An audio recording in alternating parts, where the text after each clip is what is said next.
तो हेलो दोस्तों, स्वागत है आपका आपके अपने चैनल स्टडी लाइफ CGPSC में। मैं हूं आपका दोस्त अजय और आज हम लोग देखेंगे अपना 11वां टॉपिक जो कि छत्तीसगढ़ इतिहास से है, कलचुरियों का शासनकाल। ये जो है हम लोग लूसेंट की जो ऑब्जेक्टिव बुक है उसे पढ़ रहे हैं दोस्तों। तो चलिए हमारे साथ बने रहिए ताकि आप भी ये इतिहास का बुक पढ़ पाएँ। तो चलिए शुरू करते हैं बिना कुछ देरी किए। दोस्तों, छत्तीसगढ़ के इतिहास में कलचुरी राजवंश का महत्वपूर्ण स्थान है। छत्तीसगढ़ का वास्तविक राजनीतिक इतिहास कलचुरी राजवंश की स्थापना के साथ आरंभ होता है। कलचुरियों ने छत्तीसगढ़ पर लगभग 9 सदियों तक राज्य किया, यानी कि 875 ईस्वी से 1741 ईस्वी तक राज किया। कलचुरी यानी कि हैय राजपूतों ने भारत के अनेक स्थानों पर शासन किया। उनकी कई शाखाएं थी जिसमें से 2 छत्तीसगढ़ में स्थापित हुई और इनमें देखते हैं दोस्तों, जो है पहला रतनपुर में स्थापित हुई और दूसरा जो है रायपुर में स्थापित हुई। तो इसमें से हमें जो मेन टॉपिक है इसमें हमें क्या याद रखना है कि सबसे ज़्यादा छत्तीसगढ़ में किसने राज किया, तो आपके कलचुरी राजवंश ने, जो कि 875 से 1741 तक देखिए दोस्तों उन्होंने राज किया। यानी कि लगभग जब अंग्रेज़ यहाँ आए तब इनका राज जो है छत्तीसगढ़ से ख़त्म हुआ। ये आप बात जानिए। दूसरी बात है कि छत्तीसगढ़ के जो कलचुरी राजा हैं उनको हैय राजपूत भी कहा जाता है। ठीक है, चलिए आगे बढ़ते हैं। तो चलिए आगे बढ़ते हैं और देखते हैं। इस वीडियो में देखेंगे दोस्तों रतनपुर के कलचुरी शासकों के बारे में, और अपना जो रायपुर के कलचुरी शासक हैं उनके लिए एक अलग से वीडियो आएगी। तो चलिए देखते हैं रतनपुर के कलचुरी शासकों के बारे में। 9वीं सदी के अंत में त्रिपुरा के कलचुरियों ने छत्तीसगढ़ में अपनी शाखा स्थापित करने का प्रयत्न किया। कोक्कल प्रथम के पुत्र शंकरगढ़ द्वितीय ने कौशल नरेश वाणवंशी विक्रमादित्य प्रथम से पाली प्रदेश, यानी पाली प्रदेश जो है बिलासपुर जिला अंतर्गत पाली नामक स्थान के आसपास का क्षेत्र को जीत लिया। शंकरगढ़ ने इस प्रदेश पर अपने छोटे भाई की नियुक्ति की। पाली प्रदेश की राजधानी तुम्माड़, आधुनिक तुम्मान जिला बिलासपुर थी। यहाँ कलचुरियों की 2-3 पीढ़ियों ने शासन किया। इसके बाद वे स्वर्णपुर यानी कि आधुनिक सोनपुर उड़ीसा के सोमवंशी राजा द्वारा पराजित कर दिए गए। ठीक है दोस्तों, इसमें से कुछ भी उतना ज़्यादा इम्पोर्टेंट है नहीं। आपका इम्पोर्टेंट जो है ये दूसरा जो है कलिंग राज से है। तो दोस्तों चलिए देखते हैं कलिंग राज को। 1000 ईस्वी से 1020 ईस्वी तक त्रिपुरी के कलचुरी नरेश कोक्कल द्वितीय के ने लगभग 1000 ईस्वी में अपने पुत्र कलिंग राज को दक्षिण कोसल भेजा। उसने दक्षिण कोसल को जीतकर तुम्माड़ नगर में, जहां उसके पूर्वजों ने राज किया था, अपनी राजधानी स्थापित की। इस प्रकार दक्षिण कोसल में कलचुरी शाखा का पुनर्स्थापक या वास्तविक संस्थापक कलिंग राज था। दोस्तों, हमने जो पहले पढ़ा था कि जो सोमवंशी राजा था उसके द्वारा जो कलचुरी शासक जो थे वो हार गए थे और छत्तीसगढ़ पर उड़ीसा का शासन हो गया था। उसके बाद फिर से जो है यहाँ पे कोक्कल द्वितीय ने अपने पुत्र को 1000 ईस्वी में दक्षिण कोसल भेजा और उसने जो है कलिंग राज ने दक्षिण कोसल को जब जीत लिया तो इसके बाद टोटल पूरा कलचुरियों का शासन काल यहाँ पर चला। तो चलिए अब आगे बढ़ते हैं और कमल राज को देखते हैं। दोस्तों चलिए जानते हैं कमल राज के बारे में, जो कि आपके थे कलिंग राज के पुत्र। तो दोस्तों कमल राज 1020 ईस्वी से 1045 ईस्वी तक, कलिंग राज के बाद उसका पुत्र कमल राज तुम्माड़ का शासक बना। उसने अपने समकालीन त्रिपुरी के कलचुरी शासक गांगेय देव के स्वामित्व को स्वीकार किया।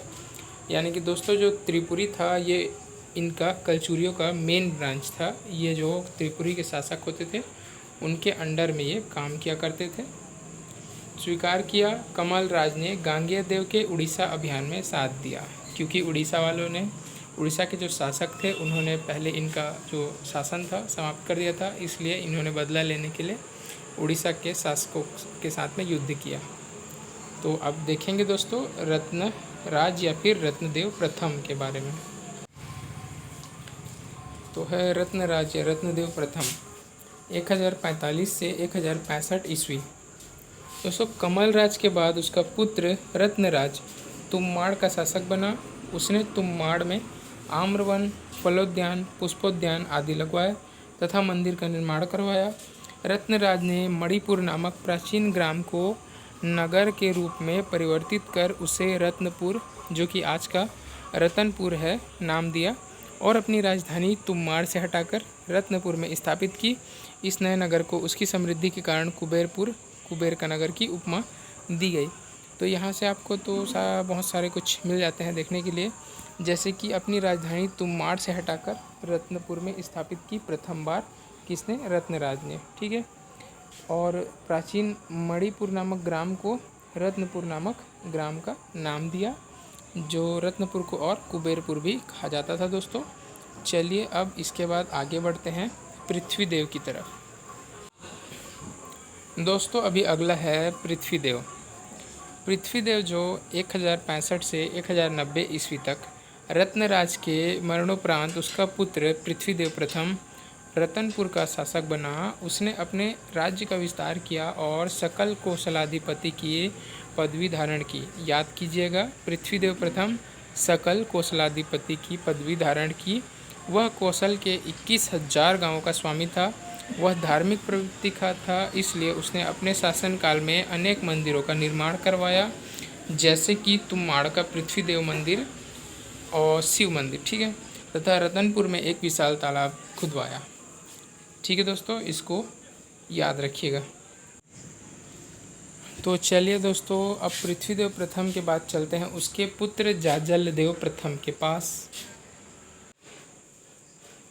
जाजलदेव प्रथम 1090 से 1120 ईस्वी। पृथ्वीदेव प्रथम का उत्तराधिकारी उसका पुत्र जाजलदेव प्रथम हुआ। उसने अपने राज्य का विस्तार किया तथा लांजी, भंडारा के अतिरिक्त बस्तर के नागवंशी शासक सोमेश्वर को पराजित किया। किसको पराजित किया? तो बस्तर के नागवंशी शासक सोमेश्वर को पराजित किया। उसने उड़ीसा पर आक्रमण किया और स्वर्णपुर के राजा भुजबल को पराजित किया। पृथ्वीदेव प्रथम ने भुजबल को यानी कि स्वर्णपुर के राजा भुजबल को पराजित किया। इन विजयों के कारण उसकी कीर्ति उत्तर में अमरकंटक से दक्षिण में गोदावरी तक, पश्चिम में बरार से पूर्व में उड़ीसा तक फैल गई। उसने त्रिपुरी की अधीनता को अस्वीकार कर दिया। दोस्तों ये बात आप याद रखिए कि जाजलदेव प्रथम ने ऐसा पहला शासक था जिसने अपने जो मूल जो ब्रांच है, जो त्रिपुरी की अधीनता को अस्वीकार कर दिया और अपने को स्वतंत्र शासक घोषित किया और अपने नाम के सोने एवं चांदी के सिक्के जारी किए। जाजलदेव प्रथम जो था छत्तीसगढ़ का पहला शासक था जिसने सोने एवं तांबे के सिक्के जारी किए। उसने अपने नाम पर जाजलपुर, जो कि वर्तमान में दोस्तों जांजगीर नाम से प्रसिद्ध है, उसको नगर को जाजलदेव ने बसाया। पाली स्थित मंदिर का जीर्णोद्धार किया और एक बड़ा सा तालाब वहाँ पर खुदवाया। ठीक है दोस्तों। तो दोस्तों अब चलिए चलते हैं रतनदेव द्वितीय की तरफ, जो कि 1120 से 1135 तक शासन किए। जाजलदेव प्रथम के पश्चात उसका पुत्र रतनदेव द्वितीय रतनपुर का शासक बना। उसने त्रिपुरी नरेश गयाकर्ण को युद्ध में पराजित कर अपने पिता की भांति त्रिपुरी की प्रभुसत्ता मानने से इनकार कर दिया। उसके राज्यकाल की दूसरी महत्वपूर्ण घटना गंगवंशी शासक अनंतवर्मा चोड़गंग पर विजय थी। उसने गौड़ बंगाल के शासक तथा खिज्जीगंज के भंज शासक को भी हराया। वह विद्या प्रेमी व कला प्रेमी था। उसने विद्वानों को संरक्षण दिया तथा कई मंदिरों व सरोवरों का निर्माण कराया। तो विद्या प्रेमी व कला प्रेमी किसे कहा गया है? तो रतनदेव को। ठीक है दोस्तों, रतनदेव प्रथम भी है, रतनदेव द्वितीय है, तो इनमें कंफ्यूज नहीं होना है। आपका रतनदेव द्वितीय जो है जाजलदेव प्रथम के पुत्र हैं। ठीक है। और इन्होंने रतनदेव द्वितीय ने बंगाल के शासक का सामना किया है। ठीक है। चलिए तो अब आगे बढ़ते हैं पृथ्वीदेव द्वितीय की तरफ। तो पृथ्वीदेव द्वितीय जो कि 1135 से 1165 ईस्वी तक शासन किए। रतनदेव द्वितीय के बाद उसका ज्येष्ठ पुत्र पृथ्वीदेव द्वितीय रतनपुर का शासक बना, उसने सेनापति यानी कि उसका जो सेनापति था जिसका नाम जगपाल था ने सहरागढ़, मचका सिहवा, कांदा डोंगर, काकराय के क्षेत्र को जीतकर राज्य का विस्तार किया। इसके अतिरिक्त पृथ्वीदेव द्वितीय ने चक्रकोट वर्तमान चित्रकूट बस्तर जिला के गंग शासक को पराजित किया। उसने कई मंदिरों का तालाबों का निर्माण कराया, साथ साथ कई बगीचे भी लगवाए। उसके द्वारा जारी चांदी के सिक्के यानी कि पृथ्वीदेव द्वितीय के द्वारा जो चांदी के सिक्के जारी किए गए थे बहुत छोटे थे। रतनपुर शाखा के कलचुरियों से प्राप्त अभिलेखों में सर्वाधिक अभिलेख पृथ्वीदेव द्वितीय के हैं। अगर आपसे पूछा जाए कि जो है सर्वाधिक अभिलेख जारी करने वाला शासक कौन था छत्तीसगढ़ के इतिहास में, तो आंसर आपका होगा पृथ्वीदेव द्वितीय। ठीक है दोस्तों, चलिए आगे बढ़ते हैं और जाजलदेव द्वितीय की तरफ चलते हैं। तो दोस्तों जाजलदेव द्वितीय जिन्होंने 1165 से 1168 तक यानी कि टोटल 3 साल ही लगभग शासन किया। पृथ्वीदेव द्वितीय के बाद उसका कनिष्ठ पुत्र जाजलदेव द्वितीय रतनपुर का शासक बना, पर उसका शासनकाल अल्पकालीन और समस्यापूर्ण साबित हुआ। उसके शासनकाल में त्रिपुरी नरेश जय सिंह ने दक्षिण कौशल पर आक्रमण किया, जो जाजलदेव द्वितीय द्वारा विफल कर दिया गया। ठीक है, यानी कि जाजलदेव द्वितीय जो है उतने ज़्यादा कुछ कर नहीं पाए। ठीक है दोस्तों, लेकिन इन्होंने त्रिपुरी के नरेश जय सिंह का जो आक्रमण था उसे विफल कर दिया। ठीक है, चलिए आगे बढ़ते हैं जगतदेव की तरफ। तो दोस्तों जगतदेव 1168 से 78 ईस्वी। जाजलदेव द्वितीय की मृत्यु से राज्य में उत्पन्न अव्यवस्था को दूर करने के लिए जगतदेव जाजलदेव का बड़ा भाई था। ठीक है दोस्तों, जगतदेव जाजलदेव द्वितीय का बड़ा भाई था, जो कि पूर्व देश से आया और उसने सत्ता अपने हाथ में लेकर अव्यवस्था को दूर करने का प्रयास किया। उसके प्रयासों से राज्य में शांति बहाल हो सकी। ठीक है, इसमें उतना कुछ है नहीं। अब रतनदेव तृतीय की तरफ चलते हैं। तो दोस्तों रतनदेव तृतीय 1178 से 1198 ईस्वी। वर्ष 1178 में जगतदेव का पुत्र रत्नदेव तृतीय गद्दी पर बैठा। उसके शासनकाल में पुनः अव्यवस्था फैलने लगी, राज्य की सेना भी कमज़ोर हो गई। स्थिति में सुधार लाने के लिए रत्नदेव तृतीय ने गंगाधर नामक एक ब्राह्मण को राज्य का प्रधानमंत्री नियुक्त किया। प्रधानमंत्री गंगाधर के प्रयासों से राज्य में पुनः शांति बहाल हुई। गंगाधर ने खरौद स्थित लखनेश्वर मंदिर सभमंडल का जीर्णोद्धार करवाया। गंगाधर ने कई मंदिरों का निर्माण करवाया, जिसमें से एक रतनपुर के निकट स्थित एक वीरा देवी शक्ति का एक रूप का मंदिर आज भी अच्छी स्थिति में है। इसमें से आपको देखने को मिलेगा रत्नदेव तृतीय जो है गद्दी पे बैठा और उसके बैठते ही अव्यवस्था फैल गई। और रत्नदेव तृतीय ने, अगर आपसे पूछा जाए कि गंगाधर नामक ब्राह्मण का जो है नियुक्ति किसने किया था, तो रत्नदेव तृतीय ने। उसके बाद खरौद में स्थित लखनेश्वर मंदिर का सभा मंडल का जीर्णोद्धार किसने कराया, तो गंगाधर ने। उसके बाद एक वीरा देवी का जो मंदिर है, यहाँ पे देखिए एक वीरा देवी का जो मंदिर है उसका निर्माण किसने करवाया, तो आपका गंगाधर पंडित ने। ठीक है, चलिए आगे बढ़ते हैं। अब परवर्ती शासक